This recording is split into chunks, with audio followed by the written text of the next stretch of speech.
This is your brain. It's largely made up of nerve cells, around 90 billion of them that buzz with activity even when you're sleeping. Nerve cells are very social cells that love to connect. In fact, there are more connections between the nerve cells in your brain than there are stars in the Milky Way. That's quite a social network. Nerve cells in your brain and spinal cord connect and communicate. Together with the nerves in your eyes, they make up your central nervous system, or CNS, the network operations center of the body. Much like your social network news stream, your CNS is constantly chatting back and forth with itself and your body to allow you to think, breathe, feel, see, and navigate the world, among many other things. But what if your nerve cells stopped talking to each other in the usual way and the social network broke down in some spots? Something similar happens in people with multiple sclerosis, or MS.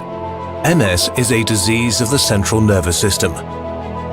Usually diagnosed between 20 and 40 years of age, it's a major cause of non-traumatic disability in young adults.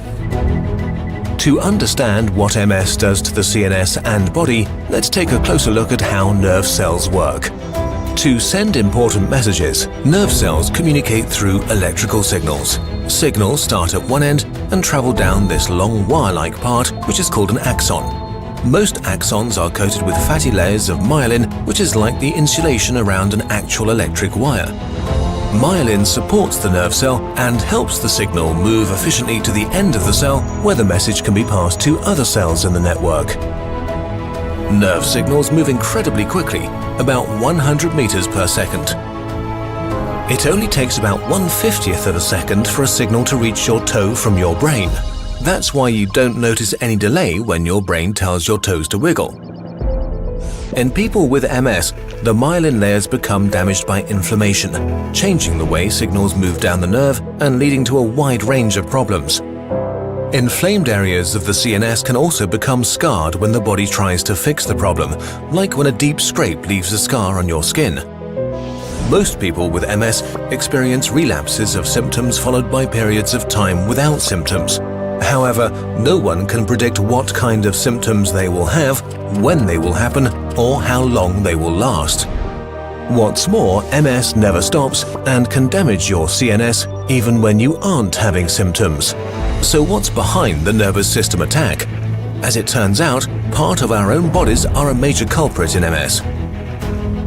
We'll take a closer look at how the immune system, which normally protects us, can turn against the CNS and make the network misfire or even break down. Stay tuned for our next episode. In the first video, we described how multiple sclerosis, or MS, is a disease of the central nervous system. Now, we'll take a closer look at how the immune system can turn against the central nervous system, or CNS, and interrupt communications within the brain and between the CNS and the body. In healthy people, the immune system is like a team of martial artists that defends the body against enemies such as bacteria, viruses, and even cancer. Much like the different types of martial arts, cells in the immune system have different types of defenses. B cells are one important defender in the immune system. B cells mature and their jobs change dramatically over time. You can tell what a B cell's job is by looking at proteins on its outer surface, which are like the differently colored belts worn by martial artists. B cells begin as stem cells in the bone marrow, which is like a place for martial arts training. Here, they learn how to become defenders and earn their first beginner belts, including CD19 and CD20 proteins. B cells move to different training centers, like the spleen and lymph nodes, to learn to identify the enemy and advance their training. Once they start circulating, B cells are always on the lookout for enemies lurking in the body. When B cells master their set of maneuvers, some move up the ranks to become plasma cells. Plasma cells have a different uniform, losing their CD19 and CD20 protein belts. Much like ninjas, plasma cells make and use weapons to fight. The weapons plasma cells use are called antibodies, and they always hit their intended target. In MS, two events happen which change how B cells normally work to defend the body against enemy attack. First, the wall that keeps B cells out of the brain in healthy people breaks down. This allows some B cells to enter the central nervous system. Second, once inside the CNS, rather than acting as defenders, they decide for unknown reasons to attack the body's own myelin, the supportive insulation around nerve cells, in multiple ways. Plasma cells can use their antibody weapons to attack myelin. These antibodies can cause direct damage or act as a homing signal that recruits other defenders in the immune system to attack myelin.